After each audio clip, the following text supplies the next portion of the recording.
వ్యభిచారులతో సహవాసం చేయవద్దని నా ఉత్తరంలో మీకు రాశాను. అయితే ఈ లోకానికి చెందిన వ్యభిచారులు, దురాశపరులు, దోచుకునేవారు, విగ్రహాలను పూజించేవారు ఇలాంటి వారితో ఏమాత్రం సహవాసం చేయవద్దని కాదు.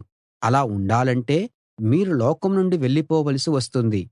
ఇప్పుడు నేను మీకు రాసేదేమంటే, క్రీస్తులో సోదరుడు లేక సోదరి అని పిలుచుకునే వారెవరైనా సరే వ్యభిచారులు, దురాశపరులు, విగ్రహాలను పూజించేవారు, దూషించేవారు, తాగుబోతులు, దోచుకునేవారు అయి ఉంటే అలాంటి వారితో సహవాసం చేయకూడదు. కనీసం వారితో కలిసి భోజనం చేయకూడదు. సంఘానికి బయట ఉన్న వారికి నేనెందుకు తీర్పు తీర్చాలి? వారికి దేవుడే తీర్పు తీరుస్తాడు. లోపలి వారికి తీర్పరులు మీరే కదా. కాబట్టి ఆ దుష్టుణ్ణి మీలో నుండి తొలగించండి.